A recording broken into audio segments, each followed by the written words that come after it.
بسم اللہ الرحمن الرحیم۔ پیارے دوستو، آج ہم آپ کو واقعہ سنانے والے ہیں ایک بیکاری اور شہزادی کی شادی کا، اور بادشاہ جانور کیسے بن گیا۔ اس واقعے کو مکمل جاننے کے لیے ہمارے ساتھ آخر تک رہیے گا۔ ناظرین، ایک دفعہ کا ذکر ہے کہ ایک بہت ہی خوبصورت گاؤں تھا۔ اس گاؤں میں ایک بادشاہ رہتا تھا۔ اس کی ایک خوبصورت سی بیٹی تھی۔ باپ اپنی بیٹی سے بہت زیادہ محبت کرتا۔ جب اس کی بیٹی شادی کے لائق ہو گئی تو اس کے رشتے دوسرے شہزادوں کے پاس سے آنے لگے۔ وہ اپنی بیٹی کی شادی کرنے کے لیے لڑکوں سے ملاقات بھی کر رہا تھا، لیکن اب تک اسے کوئی بھی اپنی بیٹی کے قابل نہیں ملا۔ ایک دن اس گاؤں میں ایک مانگنے والا بھکاری آیا جس کی عمر تقریباً 65 سال تھی۔ وہ بادشاہ سے کہنے لگا کہ میں آپ کی بیٹی سے شادی کرنا چاہتا ہوں۔ یہ سنتے ہی بادشاہ کو بہت زیادہ غصہ آیا۔ اس نے کہا کہ تمہاری ہمت کیسے ہوئی، تمہاری اتنی اوقات کہ تم میری بیٹی کے بارے میں سوچو۔ اس نے اپنے آدمیوں سے کہا کہ فوراً اس کی گردن اڑا دو۔ اس نے ہمت کیسے کی کہ میری بیٹی کو اپنی بیوی بنانے کے بارے میں سوچے۔ فقیر کو گرفتار کر لیا گیا، اسے لے جا کر قید خانے میں ڈال دیا گیا۔ اس فقیر نے کہا کہ آپ میری بات کو سمجھنے کی کوشش کریں، میں آپ کی بیٹی سے شادی کرنا چاہتا ہوں، لیکن اس کے پیچھے ایک بہت بڑی وجہ ہے۔ لیکن بادشاہ کہنے لگا، میں اب ایک بھی بات سننا نہیں چاہتا۔ بادشاہ نے فوراً اس کو کہا کہ اس کو لے جاؤ اور قید خانے میں ڈال دو۔ اس فقیر کو قید خانے میں کوڑے مارے جا رہے تھے۔ جب یہ خبر شہزادی تک پہنچی تو اس نے اپنے باپ سے کہا کہ یہ آپ کیا کر رہے ہیں، کسی بزرگ کے ساتھ ایسا کرنا اچھی بات نہیں۔ اس نے کہا کہ تم بیچ میں مت بولو۔ وہ شہزادی فقیروں کی بہت زیادہ عزت کرتی تھی، بہت ہی نیک تھی۔ اس نے کہا کہ جو بھی ہو، میں اس بات کو پسند نہیں کرتی کہ اس ملک کا بادشاہ اس طرح سے کسی بوڑھے انسان پر ظلم کرے۔ بادشاہ نے کہا کہ تمہاری بات کو میں مان لوں گا، لیکن شہزادی کو یہاں نہیں پتا تھا کہ وہ اس کی شادی کا پیغام لے کر یہاں آیا تھا۔ جب شہزادی کو اس بارے میں معلوم ہوا تو وہ یہ فقیر میرے لیے شادی کا پیغام لے کر آئے تھے، تو اپنے باپ کے پاس پھر آئی اور کہنے لگی، کیا اس فقیر نے مجھ سے شادی کرنے کے لیے کہا تھا؟ بادشاہ نے سب کو منع کر دیا تھا کہ میری بیٹی کو اس بارے میں پتہ نہ چلے، کیونکہ وہ بہت ضدی ہے اور جو فیصلہ کرتی ہے اس پہ ڈٹ جاتی ہے۔ لیکن جب بادشاہ کو پتہ چلا کہ میری بیٹی کو سچائی معلوم ہو گئی ہے تو وہ اس کے پاس آ کر کہنے لگا کہ میری اکلوتی بیٹی، میری لاڈلی بیٹی سے اس بوڑھے نے شادی کرنے کے بارے میں سوچا بھی کیسے؟ بیٹی بہت سمجھدار تھی، باپ کے سامنے اس وقت خاموش رہی، لیکن اس نے دل میں سوچا کہ اگر وہ فقیر مجھ سے شادی کرنا چاہتا ہے تو اس کے پیچھے کوئی نہ کوئی بات ضرور ہوگی۔ وہ اس فقیر سے ملاقات کر لے قید خانے میں گئی۔ فقیر سے کہنے لگی کہ آپ مجھ سے شادی کیوں کرنا چاہتے ہیں؟ فقیر نے کہا، جب تم مجھ سے شادی کرو گی تو اس کے بعد تمہیں خود ہی پتہ چل جائے گا میں نے تم سے شادی کیوں کی۔ وہ کہنے لگی، ٹھیک ہے، میں آپ سے شادی کرنے کے لیے تیار ہوں۔ یہ خبر پورے ملک میں آگ کی طرح پھیل چکی تھی۔ لوگ طرح طرح کی باتیں کسنے لگے کہ شہزادی اس بوڑھے فقیر سے شادی کرنا چاہتی ہے اور وہ خود اس پر راضی بھی ہے۔ بادشاہ نے اپنی بیٹی کو لاکھ سمجھانے کی کوشش کی تو اس نے جواب دے دیا، آپ نے مجھے بڑے نازوں سے پالا ہے، میری ہر خواہش کو آپ نے پورا کیا۔ اب جب معاملہ شادی کا ہے، جب مجھے شادی کرنی ہے تو میں اسی سے شادی کروں گی جس سے میرا دل چاہے گا۔ لیکن بادشاہ ماننے کو تیار نہیں تھا۔ اس کی لاڈلی شہزادی تھی، ایک فقیر کے ساتھ شادی کر دے۔ بادشاہ اپنی بیٹی کی ضد کی وجہ سے بہت زیادہ پریشان تھا کہ وہ کیسے اپنی بیٹی کی شادی ایک فقیر کے ساتھ کر دے۔ وہ بولی کہ میں شادی کروں گی تو اسی سے کروں گی، میں نے ان کی آنکھوں میں سچائی دیکھی ہے۔ بیٹی کے کہنے پر بادشاہ کو آخرکار ماننا پڑا۔ اس نے خود پوری سلطنت میں اعلان کر دیا، ہماری بیٹی کی شادی ہو رہی ہے، لیکن یہ شادی بہت ہی سادگی کے ساتھ ہوگی، صرف نکاح ہوگا اور میری بیٹی آج کے بعد محل میں نہیں رہے گی، بلکہ اس کی جھونپڑی میں جا کر اس کے ساتھ ہی رہے گی جس سے وہ شادی کر رہی ہے۔ بادشاہ بہت غصے میں تھا کیونکہ وہ نہیں چاہتا تھا کہ اس کی بیٹی کی شادی اس فقیر سے ہو۔ وہ اپنی من مرضی کر رہی تھی، اس لیے اس نے اپنی بیٹی کو سزا دینی چاہیے کہ جب سب کچھ عیش و آرام چھوڑ کر اس فقیر کے ساتھ جھونپڑی میں شہزادی کو رہنا پڑے گا تو اس کے لیے اس سے بڑی سزا کیا ہو سکتی ہے۔ بادشاہ کا حکم تو لوگوں کے لیے بہت انوکھا تھا، لیکن سب سے زیادہ حیرانگی اس بات پر ہو رہی تھی کہ شہزادی اس بات کو مان گئی۔ اس نے کہا کہ ٹھیک ہے، میں فقیر کے ساتھ جھونپڑی میں رہنے کے لیے تیار ہوں۔ جب میں شادی کر رہی ہوں تو پھر جہاں میرا شوہر رہے گا میں بھی وہیں رہوں گی۔ یہ ایک انوکھی کہانی تھی جو کسی کی سمجھ میں نہیں آ رہی تھی۔ ایک نوجوان شہزادی ایک بوڑھے فقیر سے شادی کیوں کرنا چاہتی ہے؟ بہرحال شادی ہو گئی۔ بادشاہ کے حکم پر فقیر کے ساتھ شہزادی چلی گئی۔ فقیر کا گھر بس ایک درخت کے نیچے چھوٹی سی جھونپڑی تھی۔ فقیر وہاں پہنچ کر اپنی بیوی سے کہنے لگا، یہ میرا چھوٹا سا آشیانہ ہے، تم نے اب یہیں رہنا ہے۔ تم نے بغیر وجہ جانے مجھ سے شادی کر لی، تم بہت اچھی سوچ کے مالک ہو، میں تمہاری اس بات کا بہت زیادہ شکر گزار ہوں، لیکن میرے پاس ایسا کچھ نہیں جو تمہیں دے سکوں۔ میں دن بھر میں بھوکا رہتا ہوں، رات کو عبادت کرتا ہوں، جب کبھی کہیں سے مل جاتا ہے تو کھا لیتا ہوں۔ کیا تم میرے ساتھ اس حال میں رہ لو گی؟ شہزادی کہنے لگی کہ اگر آپ سے میں نے شادی کی ہے تو اس کا مطلب یہی ہے نا کہ آپ جس حال میں مجھے رکھیں گے مجھے اسی حال میں رہنا ہوگا۔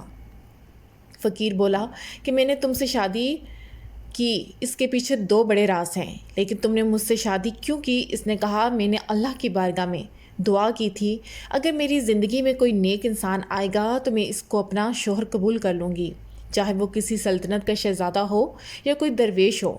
اس دن آپ ہمارے لیے یہاں آئے، میں اپنی دعا کو اپنی آنکھوں سے قبول ہوتا دیکھ رہی تھی اور میں آپ سے شادی کے لیے راضی ہو گئی۔ اس لیے میرے ابا جان بھی آج مجھ سے ناراض ہیں، پر میں نے اللہ تعالیٰ کو حاضر ناظر جان کر اس رشتے کو قبول کیا، پھر جو بھی ہو جائے گا آپ کے ساتھ رہنا پسند کروں گی۔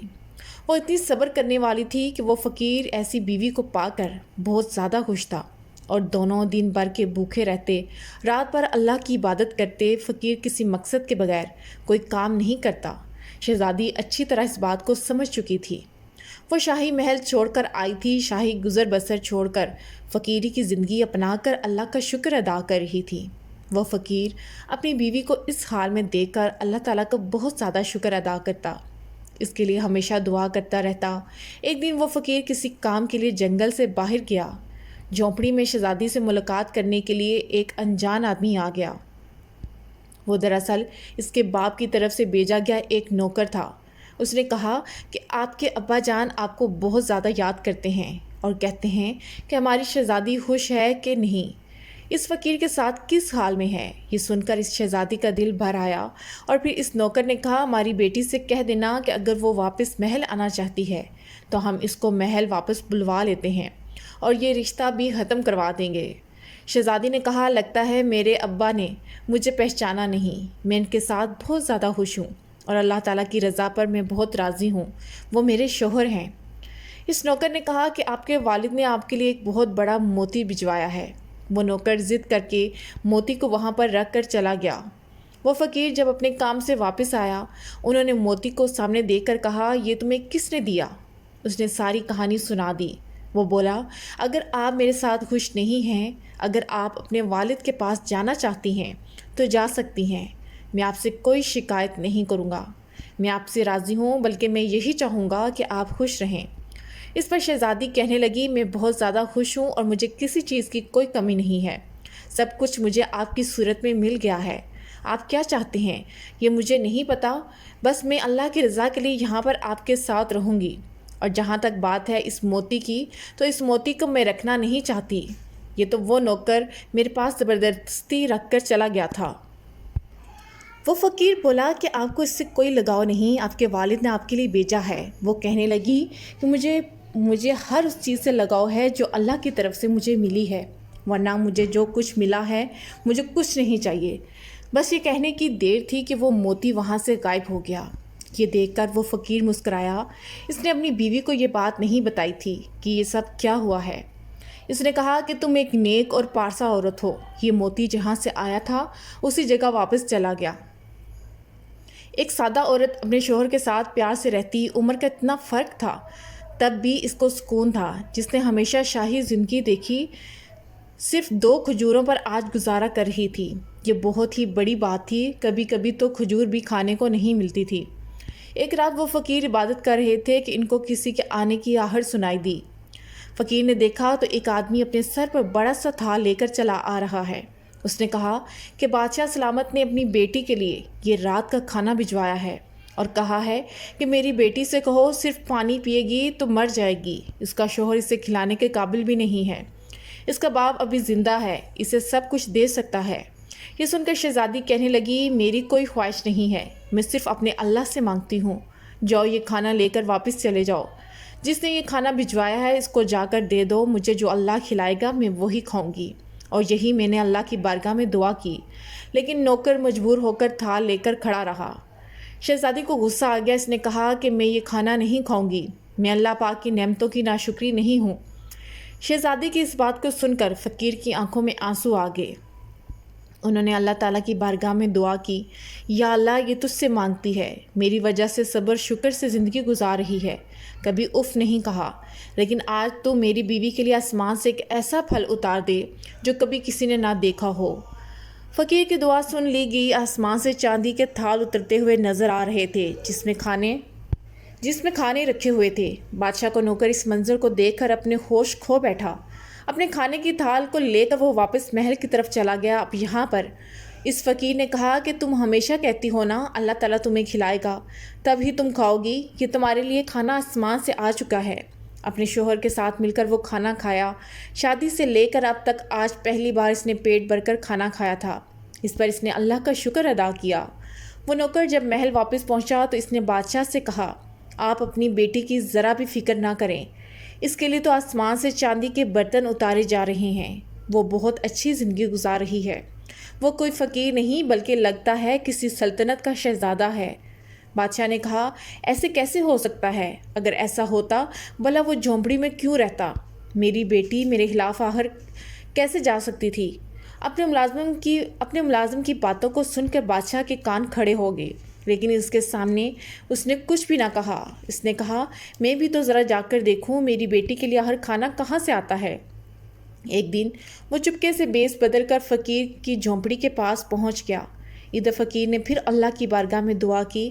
بادشاہ نے خود اپنی آنکھوں سے دیکھا کہ آسمان سے تھال اترتا ہوا آ رہا تھا اور اس میں ایسا کھانا تھا جو آج تک کسی نے نہیں کھایا ہوگا۔ بادشاہ کے شاہی محل میں بھی کبھی ایسا کھانا نہیں بنا تھا۔ یہ سب دیکھ کر اس کا خون کھولنے لگا۔ وہ اپنے محل میں واپس آ گیا اور دائیں بائیں ٹہلنے لگا۔ اس نے کہا کہ مجھے لگتا ہے کہ یہ فقیر کوئی بہت بڑا جادوگر ہے، تبھی تو کھانا اس طرح اوپر سے منگوا رہا ہے۔ اس نے اپنے خاص آدمی سے کہا کہ اس جادوگر کا خاتمہ کرنا پڑے گا، اس جادوگر نے تو ہماری بیٹی کو ہم سے دور کر دیا ہے۔ اس ملازم نے کہا، جی ہاں، ایک ایسا جادوگر کو میں جانتا ہوں جو اس سے لڑ سکتا ہے، وہ بہت پہنچا ہوا جادوگر ہے، اس کی جادو کے آگے کسی کا جادو کام نہیں کرتا، سب ناکام ہو جاتے ہیں۔ اس کے سامنے وہ درویش کیا، یہ بوڑھا جس کے پیر خود قبر میں لٹکے ہوئے ہیں۔ بادشاہ نے کہا، ٹھیک ہے، اس جادوگر کو فوراً میرے پاس بلا کر لاؤ۔ جب وہ جادوگر آیا تو اسے باتیں بتائی گئیں اور کہا گیا کہ وہ اللہ والا فقیر اس طرح میری بیٹی کو اپنے ساتھ لے گیا ہے اور جادو کے طور پر اس کو روزانہ کھانا کھلا رہا ہے۔ شہزادی کو جب اتنے اچھے اچھے کھانے کو ملیں گے، شہزادی تو اس کے گن گائے گی، بس مجھے اپنی بیٹی کسی بھی حال میں واپس چاہیے۔ اس جادوگر نے اپنا عمل شروع کیا۔ کچھ دن عمل کرنے کے بعد اس کو پتہ چل گیا کہ وہ کوئی جادوگر نہیں بلکہ ایک اللہ کا نیک بندہ ہے، اس کا مقابلہ کرنا اتنا آسان نہیں۔ جادوگر سیدھا بادشاہ کے پاس آیا اور کہنے لگا، میں ان سے مقابلہ نہیں کر سکتا کیونکہ اگر میں اس کے سامنے کھڑا ہوتا ہوں تو مجھے بہت بڑا نقصان ہو جائے گا۔ بادشاہ کہنے لگا کہ ایسا کون سا نقصان ہو جائے گا؟ وہ کہنے لگا کہ بس کوئی بھی جادو میں اس کے ساتھ نہیں کرنا چاہتا۔ بادشاہ بہت زیادہ غصے سے بول رہا تھا کیونکہ اب تک وہ برداشت کر رہا تھا۔ آج تک اس نے اپنی بیٹی کی ہر ضد کو پورا کیا تھا۔ اب جب اس نے دیکھا کہ یہ جادوگر عمل کرنے کو تیار نہیں، اس نے جادوگر سے کہا، اگر تم خود عمل نہیں کر سکتے میری بیٹی کو واپس لانے کے لیے، تو اپنی بیٹی کو واپس لانے کے لیے میں خود ہی عمل کر لیتا ہوں، مجھے یہ عمل سکھا دو۔ جادوگر نے کہا کہ آپ نہیں جانتے، آپ کی سلطنت الٹ جائے گی، کچھ بھی نہیں بچے گا۔ اس نے کہا کہ مجھے کسی قیمت پر بھی اپنی بیٹی واپس چاہیے۔ اب جادوگر نے بادشاہ کے کہنے پر اسے وہ عمل سکھانا شروع کر دیا۔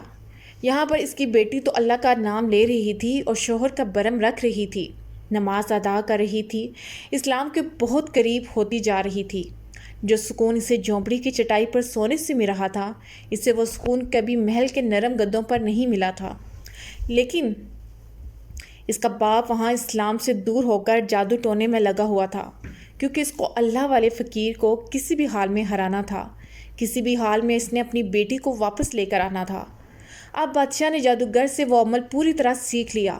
اس نے جادوگر کا لباس پہن کر ایک جگہ بیٹھ کر دائرہ کھینچ لیا اور منتر پڑھنے لگا۔ اس منتر میں ایسی طاقت مانگ رہا تھا جس کی زور پر وہ فقیر کو ختم کرنا چاہتا تھا، لیکن وہ اللہ والے فقیر تو جس پاک پروردگار سے دعا مانگ رہے تھے، اس کی طاقت کے آگے تو کوئی طاقت بھی کام نہیں کر سکتی تھی۔ اللہ والے فقیر سمجھ چکے تھے کہ کوئی ان کی ذات کو چھیڑخانی کر رہا تھا اور ان کی بیوی ان سے الگ کرنے کی کوشش کر رہا ہے، مگر وہ اللہ والے کسی بھی صورت ایسا نہیں چاہتے تھے، کیونکہ جو کچھ انہوں نے کیا سب اسی کی وجہ سے کیا تھا۔ پھر انہوں نے قرآن پاک کھولا اور اس کی تلاوت شروع کر دی۔ بادشاہ بار بار ان کی طرف منتر پڑھ کر پھونک رہا تھا، لیکن وہ ہر بار اس کی طرف پلٹ کر جاتا۔ اب بادشاہ نے ایک خاص منتر پڑھنا شروع کر دیا۔ جب اس نے منتر پڑھا تو وہاں پر ایک بہت بڑا موٹا تازہ جنگلی شیر آ گیا۔ بادشاہ نے کہا، جاؤ جنگل میں جو فقیر بیٹھا ہے اس کو چیر پھاڑ کر رکھ دو اور میری بیٹی کو میرے پاس واپس لے کر آؤ۔ بادشاہ کے حکم پر وہ شیر جنگل کی طرف دوڑتا ہوا گیا، لیکن یہاں پر تو اللہ والے فقیر خوبصورت آواز میں قرآن کی تلاوت کر رہے تھے۔ جب وہاں شیر اس فقیر کے پاس پہنچا، قرآن شریف کی تلاوت کی آواز سن کر وہ تلاوت سننے کے لیے وہاں پر بیٹھ گیا۔ جیسے جیسے وہ اللہ کا نام لیتا جا رہا تھا، وہاں پر بادشاہ کی حالت خراب ہوتی جا رہی تھی۔ جادوگر نے اس کو پہلے ہی بتا دیا تھا کہ جادو اگر اٹک گیا اور کوئی گڑبڑ ہو گئی تو آپ کے ساتھ وہ ہوگا جو کبھی آپ سوچ بھی نہیں سکتے، آپ کو کوئی جانور بنا دیا جائے گا۔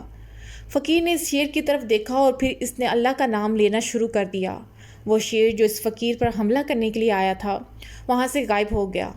اللہ والے فقیر نے شہزادی کی طرف دیکھا اور کہا، مجھے معاف کر دو، میں نے تمہارے ساتھ اچھا نہیں کیا۔ شہزادی کہنے لگی کہ آپ نے ایسا کیا کیا ہے؟ فقیر کہنے لگا کہ میں نے تمہارے باپ کی شکل ایک جانور جیسی بنا دی ہے۔ میں ایسا نہیں چاہتا تھا، لیکن اس نے جو جادو میرے اوپر کیا اس پر پلٹ گیا۔ شہزادی نے جب یہ سنا تو اسے بہت بڑا دکھ ہوا، کہنے لگی کہ ہمیں ابھی محل جانا چاہیے، آخر دیکھیں تو ماجرا کیا ہے۔ وہاں اپنے شوہر کے ساتھ محل میں پہنچی۔ وہاں پر بہت زیادہ شور مچا ہوا تھا، ہر کوئی بول رہا تھا کہ بادشاہ کو کیا ہو گیا، بادشاہ کو کیا ہو گیا، اس کی شکل جانور جیسی کیسے بن گئی۔ فقیر کو دروازے پر دربار نے اندر نہیں آنے دیا تھا۔ وہ کہہ رہا تھا، یہ بہت بڑا جادوگر ہے، اس نے ہمارے بادشاہ کا یہ حال کیا ہے۔ شہزادی نے کہا، میں اس جگہ کی شہزادی ہوں، مجھے اندر آنے دو۔ وہاں اندر آئی، اپنے باپ کو اس حالت میں دیکھا تو اس کے آنسو بہنے لگے۔ وہاں پر وہ اپنا سر پیٹ رہا تھا۔ اس کا چہرہ تو وہیں بادشاہ والا تھا، مگر اس کا پورا بدن جانور جیسا بن چکا تھا۔ بیٹی باپ کو ایسی شکل کے ساتھ دیکھ کے زاروں قطار رونے لگی۔ اس نے کہا کہ آپ نے ایسا کیوں کیا؟ اس نے کہا کہ آپ نے ایسا کیوں کیا ہمارے ساتھ؟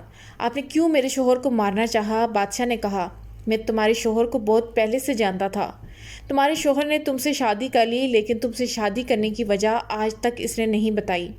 آج میں تمہیں بتاتا ہوں، دراصل میں تمہاری شادی کسی مسلمان سے نہیں کرنا چاہتا تھا، بلکہ میں تمہیں ایک ایسی سلطنت کی شہزادی بنانا چاہتا تھا جو کہ غیر مسلم تھا اور اس کی بہت بڑی جائیداد تھی۔ میں اس کی شادی تم سے کر کے اس ملک کو اپنے قبضے میں لینا چاہتا تھا، اس لیے میں نے تمہیں یہ بات نہیں بتائی تھی، کیونکہ تم دین کے بہت قریب تھی اور میں جانتا تھا کہ تم بہت نیک ہو، عبادت گزار ہو، اور تم بھی یہی چاہتی ہو کہ تمہارا شوہر سچائی کے راستے پر چلنے والا ہو۔ ایک دن میں اسی غیر مسلم راجکمار سے ملنے کے لیے اس کے ملک کی طرف جا رہا تھا۔ راستے میں مجھے اس شخص کی جھونپڑی نظر آئی، میں نے اسے وہاں پر عبادت کرتا ہوا دیکھا۔ تم تو جانتی ہو کہ مجھے فقیروں سے سخت نفرت ہے۔ جب میں نے اس فقیر کو دیکھا تو میں کہنے لگا کہ میری بیٹی نہ جانے کس کے ساتھ شادی کرے گی۔ میں کسی فقیر کے ساتھ اپنی بیٹی کی کبھی بھی شادی نہیں کراؤں گا، میں تو اس سے کسی راجکمار کی بیوی بناؤں گا، گرچہ وہ غیر مسلم ہی کیوں نہ ہو۔ اتنا کہہ کے میں وہاں سے گزرنے لگا تو اس بوڑھے فقیر نے مجھے روک کر کہا کہ آپ ایسی باتیں کیوں کر رہے ہیں؟ ایک مسلمان ہو کے اپنی بیٹی کی شادی کسی مسلمان سے ہی کریں، کیونکہ دیندار شوہر ہی آپ کی بیٹی کی عزت کرے گا، اس کو نام دے گا، محبت دے گا، کیونکہ وہ اللہ سے ڈرنے والا ہوگا۔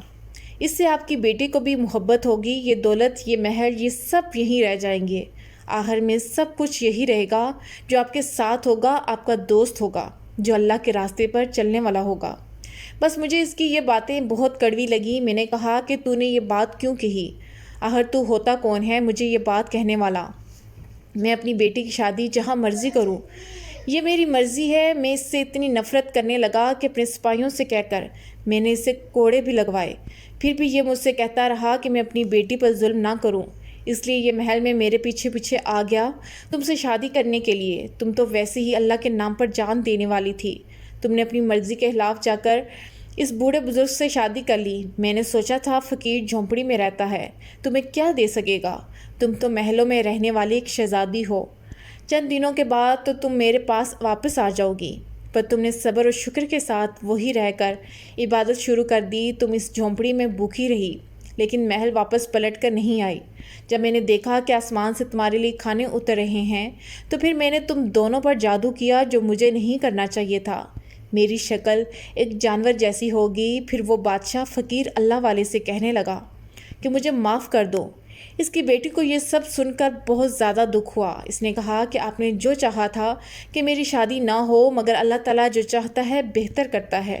میری شادی ہوگی، میں بہت زیادہ خوش ہوں، اور میرے نصیب میں سب سے اچھا شوہر ہے جو اللہ تعالیٰ سے ڈرتا ہے، متقی، پرہیزگار، عبادت گزار اور ایماندار ہے، اپنی بیوی کی عزت کرنے والا ہے۔ میں نے ہمیشہ چاہا تھا کہ مجھے جو بھی ملے اللہ کی طرف سے ملے۔ میرا شوہر بھی مجھے اللہ نے عطا کیا ہے، اگرچہ وہ بوڑھے ہیں۔ اس بات پر میں خوش ہوں کیونکہ جو شوہر اپنی بیوی کا احترام کرتا ہے، اس کی عزت کرتا ہے، وہی اچھا شوہر ہوتا ہے۔ میں کیوں ایسے راجکمار کو تلاش کروں جس کی بہت بڑی سلطنت ہو لیکن اس کا دل بہت چھوٹا ہو؟ میں جو اللہ کی بارگاہ میں دعا مانگتی ہوں مجھے مل جاتا ہے، پھر مجھے کیا چاہیے؟ ابھی وہ بول ہی رہی تھی کہ ایک لمحے اس فقیر کی شکل بدلی۔ وہ نوجوان بہت ہی زیادہ خوبصورت نوجوان بن گیا۔ اس نے جب اپنے شوہر کو غور سے دیکھا تو کہنے لگی کہ سبحان اللہ، آپ کون ہیں؟ اس اللہ والے نے کہا، میں تمہارا شوہر ہوں، میں تمہارا شوہر ہوں۔ شہزادی کو تو اپنی آنکھوں پر یقین نہیں آ رہا تھا۔ بادشاہ بھی یہ سب دیکھ کر حیران تھا، جو اپنی حالت پر رو رہا تھا اور افسوس کر رہا تھا کہ اس نے کہا کہ میں نے اس بوڑھے کو اتنا دھتکارا کہ میری شکل ایک جانور جیسی بن گئی، لیکن یہ اللہ والے پھر سے جوان ہو گئے۔ فقیر نے اپنی آواز میں کہا، ہاں میں تمہارا شوہر ہوں، تم نے صبر اور شکر کے ساتھ زندگی کو گزارا، میں نے تمہیں جو کھلایا تم نے وہ کھایا، کبھی اف تک نہیں کہا۔ اللہ پاک بھی تم سے خوش ہو کر اللہ پاک نے تمہیں یہ شوہر عطا کیا ہے جس کا تم حق رکھتی تھی۔ پھر وہ اپنی بیوی کو ساتھ لے کر جنگل کے راستے سے گزرنے لگا تو اس نے کہا کہ ہمیں اس جھونپڑی میں نہیں جانا۔ انہوں نے کہا کہ میں تمہیں وہاں لے جا رہا ہوں جہاں کی تم ملکہ بنو گی۔ یہ جھونپڑی، یہ جنگل، یہ خالی پیڑ، یہ سب تمہارا امتحان تھا، تم اس امتحان میں کامیاب ہو گئی۔ میں نے تم سے کہا تھا نا، جب تمہیں وجہ کا پتہ چلے گا تو تم اللہ کا شکر ادا کرو گی۔ سبحان اللہ۔ ناظرین، دیکھا آپ نے ایک شہزادی جو کہ ایک غریب کی جھونپڑی میں اس کی بیوی بن کر رہ رہی تھی اور اللہ سے ہر چیز مانگتی تھی۔ اس نے جو بھی مانگا صرف اللہ تعالیٰ سے مانگا۔ جو لوگ اللہ کی ذات پر بھروسہ رکھتے ہیں، اللہ تعالیٰ انہیں اس جگہ سے نوازتا ہے جہاں ان کا گمان بھی نہیں ہوتا۔ اس لیے ہم سب کو بھی صرف اللہ کی ذات پر بھروسہ رکھنا چاہیے اور صرف اللہ کی ذات سے مانگنا چاہیے۔